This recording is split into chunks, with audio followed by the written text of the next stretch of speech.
কথা বলতে হবে না, আমি সেটা দেখব ইনশাআল্লাহ। এখানে বসার পরেও আমাকে একজন বললেন যে সরকার বিরোধী কোনো বক্তব্য দিবেন না।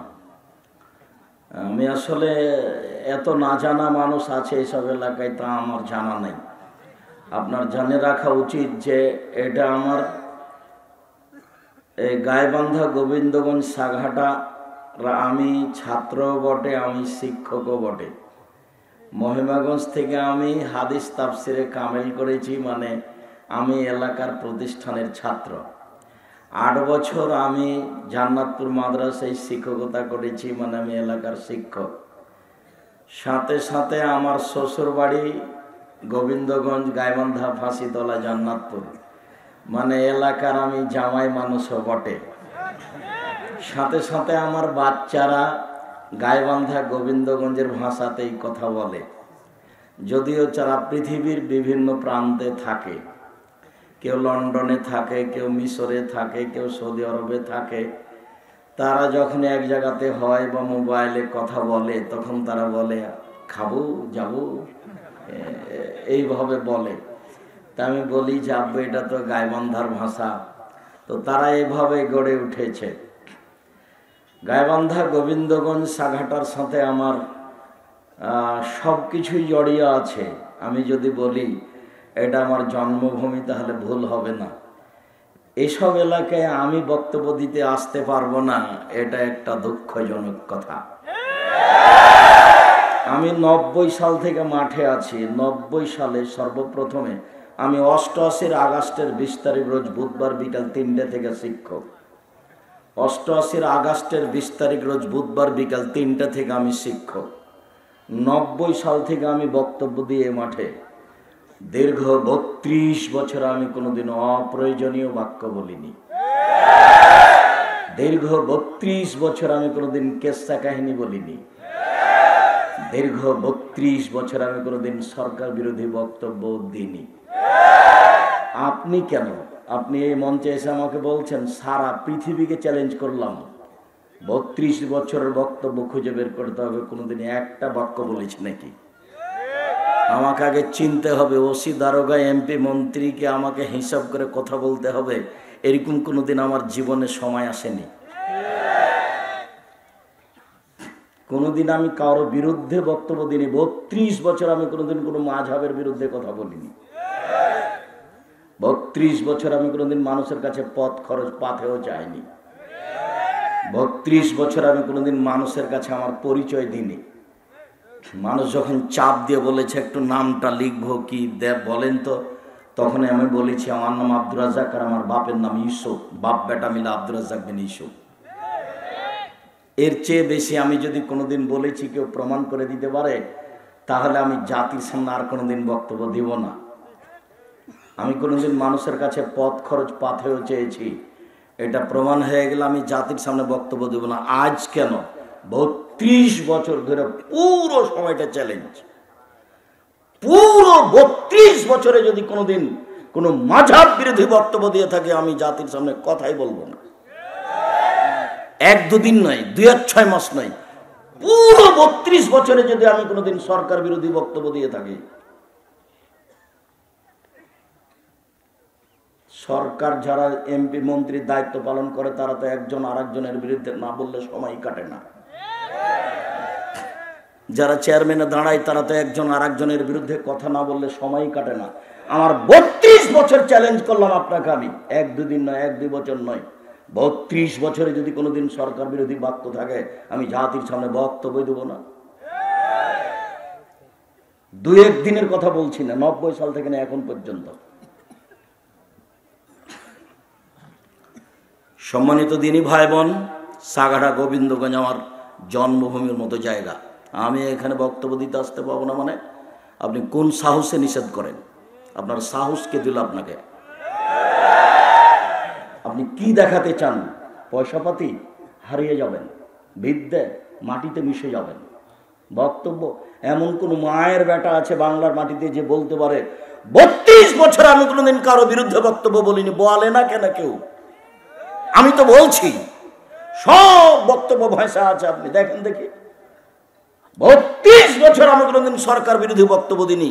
আমি লিখেছি জঙ্গি বিরোধী কথা, বক্তব্য দিয়েছি, কলমে লিখেছি। বইয়ের নাম কে বড় লাভবান। জঙ্গি তৎপরতায় সরকার যত সোচ্চার, আমি তার চেয়ে 100 গুণ বেশি সোচ্চার।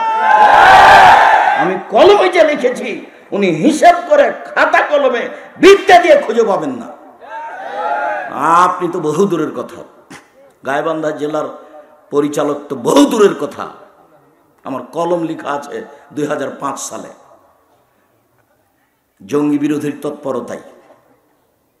আমার বক্তব্যে বলা আছে সরকার সহ, এমপি মন্ত্রী সহ, ওসি দারোগা সহ, চেয়ারম্যান মেম্বার সহ, মসজিদের ইমাম সহ, বাপমা সহ সবকে সতর্ক থাকার জন্য অনুরোধ জানিয়েছি। এই জঙ্গি তৎপরতা আসলে মুসলমানের নয়, এটা খারিজি কোনো তৎপরতা, ধর্মকে ধ্বংস করার জন্য তারা পথে নেমেছে। যখন আমাকে বলেছে যে আপনি জেহাদের উপরে বক্তব্য দেন না কেন, তখন আমি বলেছি তোমার নেতাকে 12 বছর পড়াবো। যেদিনে আমাকে বলেছে যে আপনি এই সব জঙ্গির উপরে বক্তব্য দেন না কেন, আপনিও তো কোরআন হাদিস জানেন, তা আমি বলেছি তোমার এটা ঠিক নয়, তুমি কেন এসেছো, তোমার নেতাকে আমি 2 যুগ পড়াবো বলেছি। 2 যুগ এই শব্দটা অন্তত কয়েকশো বার বলেছি, 2 যুগ পড়াবো। 26 বছর থেকে ফতোয়া লিখি কলমে, 26 বছর থেকে ফতোয়া লিখি কলমে, 26 বছর থেকে বুখারী মুসলিম পড়া, 34 বছর থেকে 88 আগস্টের 20 তারিখ রোজ বুধবার থেকে বুখারী মুসলিম পড়াচ্ছি। এমনি চলে এসেছি মনে করছেন? আমার বুকে খুব সাহস। আমার জীবনে কোনোদিন পয়সার পিছনে আমাকে পড়া লাগেনি। কোনো মায়ের বেটা বলতে পারবে না যে আপনি আমাকে বলেছিলেন আর 10টা টাকা দেন। এই সাহস কারো নেই, আমি দিয়েছি, এ কথা বলতে পারি। আমার 4000 ছেলে মেয়ে পড়াশোনা করে, 250 জন শিক্ষক শিক্ষিকা কর্মচারী আছেন যাদের প্রতি মাসে বেতন লাগে 30 লক্ষ। এমনি জমি কাজ তো কিনা তো আছেই। জামিয়া সালাফিয়া ডাঙ্গিপাড়া পবা রাজশাহী অবস্থান করে 26 বিঘা জমির উপর, 33 শতকে 1 বিঘা, 26 বিঘা জমির উপর অবস্থান করে। সেখানে একটা মসজিদ আছে 90% জমির উপরে, যার একতলাতে 3000 মানুষ সালাত আদায় করতে পারে। উত্তরবঙ্গের সবচেয়ে বড় মসজিদ। জামিয়া সালাফের রূপগঞ্জ নারায়ণগঞ্জ ঢাকা 51 বিঘা জমির উপর অবস্থান করে। সেখানে একটা মসজিদ তৈরি হতে যাচ্ছে 200 শতক জমির উপরে, যার একতলাতে 10,000 মানুষ একসাথে সালাত আদায় করতে পারবে। জামিয়া সালাফের ডাঙ্গিপাড়া পবা রাজশাহী, জামিয়া সালাফের রূপগঞ্জ নারায়ণগঞ্জ ঢাকা, জামিয়া সালাফের তেঘরা বিরল দিনাজপুর, জামিয়া সালাফের 6 মাইল বাবুগঞ্জ বরিশাল, এগুলি চলমান প্রতিষ্ঠান আলহামদুলিল্লাহ। জামিয়া সালাফিয়া ফরিদপুর, জামিয়া সালাফিয়া নোয়াখালী, জামিয়া সালাফিয়া চট্টগ্রাম, জামিয়া সালাফিয়া ময়মনসিংহ, জামিয়া সালাফিয়া কুষ্টিয়া, এইগুলো জমি রেডি হয়ে গেছে, কাজ আরম্ভ হতে বাকি আছে আলহামদুলিল্লাহ। ইনশাআল্লাহ সময়ের গতিতে হবে ইনশাআল্লাহ। জাতির যদি রাস্তাঘাট করে দিতে না পারি, জাতির যদি স্কুল কলেজ করে দিতে না পারি, জাতিকে চূড়ান্ত সঠিক ধর্ম দিতে পারবো ইনশাআল্লাহ। ধর্মের ব্যাপারে জাতিকে ফাঁকি দেন, পরকাল হারাতে রাজি নই। আমি আব্দুর রাজ্জাক বিন ইউসুফ আপনাকে আবারও বলছি, এই ছেলে, কোন সাহসে তুমি বিরুদ্ধে কথা বলো? তুমি মনে রেখো, তোমার বাপকে বলে দিও। তোমার দায়িত্বশীল যারা পালন করে, সমাজ পরিচালনা করে, তাকে বলে দিও আব্দুর রাজ্জাক সাহেব 32 বছরে কোনোদিন অপ্রয়োজনীয় বাক্য বলেনি, 32 বছরে কোনোদিন কেসা কাহিনী বলেনি। মুখস্থ করে রাখো কথা। 32 বছর আর কোনোদিন মানুষের কাছে পথ খরচ পাথেও চায়নি। টাকা দেওয়ার সময় আমার মুখটা একটু কেমন হয়েছে এরকম প্রমাণ হয়ে গেলে আমি জাতির সামনে বক্তব্য দেব না। তুমি অত সাধারণ মনে করে নিলে, আমি কোনো জায়গাতে গেলে মানুষের গায়ে ঘাও হয় কেন তা আমি বুঝতে পারি না। আমি কোনোদিন ফাঁকি দিনি জাতিকে। জাতির যদি রাস্তাঘাট করে দিতে না পারি, জাতির যদি স্কুল কলেজ করে দিতে না পারি, জাতিকে চূড়ান্ত সঠিক ধর্ম দিতে পারবো ইনশাআল্লাহ। ধর্মের ব্যাপারে জাতিকে ফাঁকি দিয়ে পরকাল হারাতে রাজি নই। মনে বড় সাধ, আমি এ দেশের মাটিতে উন্নত মানের প্রতিষ্ঠান গড়বই ইনশাআল্লাহ। যেখানে ছেলে মেয়ে বাংলা, ইংরেজি, আরবি উন্নত মানের শিক্ষা অর্জন করে জাতির অন্যায়ের বিরুদ্ধে লড়বে, মুখে কলমে মিডিয়া আমার চোখের সামনে আছে, মুখে আমরা কথা বলে যাচ্ছি, কলমও আছে, কিছুক্ষণ পরে আসবে দেখবেন। আমি সার্বিকভাবে প্রাণপণে চেষ্টা চালিয়ে যাচ্ছি, মানুষকে পরকালমুখী করবো ইনশাআল্লাহ। মানুষের জন্য পরকাল চাই, জান্নাত পাওয়া চাই, জাহান্নাম থেকে বাঁচা চাই। এটাই সেই জামিয়া সালাফিয়া, যেখানে কোনো সংগঠন চলে না। সংগঠন মুক্ত প্রতিষ্ঠান জামিয়া সালাফিয়া, দল মুক্ত প্রতিষ্ঠান জামিয়া সালাফিয়া, শিরক মুক্ত প্রতিষ্ঠান জামিয়া সালাফিয়া, বিদআত মুক্ত প্রতিষ্ঠান জামিয়া সালাফিয়া, সর্বোচ্চ মানের শিক্ষা দেওয়ার প্রতিষ্ঠান জামিয়া সালাফিয়া। আপনি দেখতে পারেন ছেলে মেয়েকে পরীক্ষা করে, একটা প্রতিষ্ঠানে 25-30 জন ছাত্র থাকে হিফজখানায়, এক বছরে 25-30 জন ছেলে হিফজ শেষ করে, মেয়ে ওরকমই প্রায়।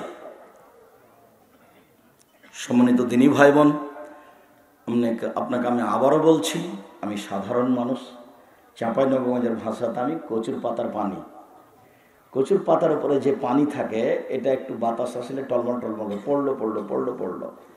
আমি কোনোদিন ক্ষমতা দিয়ে প্রতিষ্ঠান চালাইনি, না আমার কোনো দলীয় ক্ষমতা আছে, না আমার কোনো সাংগঠনিক ক্ষমতা আছে, না আমার কোনো বংশীয় ক্ষমতা আছে, না আমার কোনো আর্থিক ক্ষমতা আছে, না আমি কোনো বিদেশি সংস্থায় জামিয়া সালাফিয়া চালাই। সৈন্যের উপরে আছে, আল্লাহর উপরে ভরসা। কাজে কেউ কোনোদিন ক্ষতি করার চেষ্টা করলে কোনো লাভ হবে না, কোনো পথ নেই, কোনো পথই নাই কিভাবে ক্ষতি করবো তার। সম্মানিত দিনী ভাই বোন, সত্য মিথ্যা মহান আল্লাহ বলেন, ইয়া আইয়ুহাল্লাযীনা আমানুত্তাকুল্লাহ, হে বিশ্বাসীগণ তোমরা আল্লাহকে ভয় করো। আল্লাহর একটা ভয় থাকা দরকার। ডান দিকের বাম দিকের লোকের যদি দেখতে অসুবিধা হয়, তাহলে আমাদের স্টেজের ভাইদেরকে আর একটু পিছনে সরে বসতে হবে, বিনীত আন্তরিকভাবে অনুরোধ। আর আপনারা যারা ডান দিকে বাম দিকে সামনে আছেন, এখন যদি পরিচালনায় যারা আছে তাদের কাছে বসার জায়গা দাবি রাখি, তো তারা করতে পারবেন না। কাজে আমার দিনী ভাই বোনকে আমি আন্তরিকভাবে অনুরোধ জানাচ্ছি, আমি আব্দুল্লাহ বিন ফজল রাহিমাহুল্লাহ নই যে ঘন্টার ঘন্টা বক্তব্য দিব। অল্প কিছু সময় 1-1.5 ঘন্টা কথা বলবো ইনশাল্লাহ। আশা করছি আপনারা যে যেখানে আছেন দয়া করে কেউ কথা বলবেন না, এক খেলে চেয়ে থাকবেন, পাখি যেন মনে করে আপনি পাথর। আর যারা উপস্থিত বৈঠকের দিনী বোন আছেন, মুসলিম বোন, আমি তাদেরকে অনুরোধ জানাচ্ছি, দয়া করে আপোষে কথা বলবেন না। আর একজন যদি আপনার গায়ের উপরে পা দিয়ে চলে যায়, তবু আপনি তার সাথে কথা বলবেন না, মুখ খুলবেন না। দয়া করে আপনি মুখ বন্ধ রাখেন। এই মেয়ে, তোমাকে তো বলছি, শরম পাও না? তুমি কথা বলছো কেন? এমনি তো বেপরদা হয়ে চলো, হক বাতিল তো তোমার কাছে পরিচয় নেই। নগ্ন হয়ে সারাদিন চলে, অঙ্গ প্রত্যঙ্গ দেখিয়ে, মাথার চুল দেখিয়ে জাতিকে জাহান্নামের দিকে ঠেলে দিয়ে নিজেকে শিক্ষিতা মনে করছো। তা নয়। মানুষকে পাপী করে মানুষ শিক্ষিত হতে পারে না। ভুল বুঝেছো তুমি। আসলে ঘটনা তা নয়। ঘটনা আসলে তোমার মা তোমাকে শিক্ষা দিতে পারেনি। তুমি ভুল বুঝেছো, এটা তোমার মা নয়, এটা তোমার খালা। সেদিনে আমি আপনাকে বলে গেছি খুব বারবার করে, আসলে এটা মা নয়, এটা হয় খালা, না হয় সৎমা। যদি মাই হয় তাহলে এমন করলো কেন? মার একটা দায়িত্ব আছে, এই কথাটা আগে বলিনি। তারপর আমি আমার আলোচনায় চলে যাচ্ছি। আজকের আলোচনা অতীব সংক্ষিপ্ত। আগে প্রমাণ করি যে মা, সেদিন মহিমাগঞ্জের নসিরার পাড়ে বলে গেছি, জোর দিয়ে বলেছি এটা তোমার মা নয়, তোমার মা নয়। এটা যদি আমি প্রমাণ করতে না পারি, আমি জাতির সামনে বক্তব্য দেব না। তোমার মা যদি হয় তাহলে তোমার অবস্থা এমন কেন? তোমার যদি মাই হয় এটা, তাহলে তোমার প্যান্টটা টাকনোর নিচে কেন? তোমার মা তো তোমাকে লালন পালন করে, গোসল করিয়ে দেয়, খাওয়ায়। এটা যদি তোমার মাই হয় সত্যই, তাহলে তোমার দাড়িটা চাঁচা কেন? এটা যদি সত্যই তোমার মা হয়, তাহলে তোমার মাথায় চুল, ছাতা চুল কেন? এটা যদি সত্যি তোমার মা হয়, তাহলে তোমার মোটরসাইকেলের সামনে ব্রাজিলের পতাকা কেন? এটা যদি সত্যই তোমার মা হয়, তাহলে তুমি সারা রাত কি করে ফেস্টনে এই খেলাধুলা দেখতে পাও? সবচেয়ে বড় জুয়া, সবচেয়ে নিকৃষ্ট কাজ, সবচেয়ে ন্যাক্কারজনক, জঘন্য, বর্বর কাজ হচ্ছে এই আন্তর্জাতিক ফুটবল খেলা।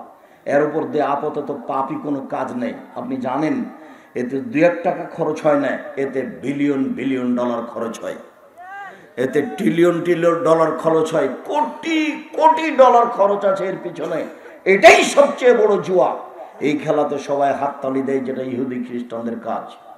এই খেলাতে মানুষ 2 পক্ষ হয়, এর পক্ষ যদি পরাজয় হয় তাহলে গরু জবাই করবে, যদি জয় হয়, আর এর পক্ষ যদি পরাজয় হয় তাহলে আত্মহত্যা করবে।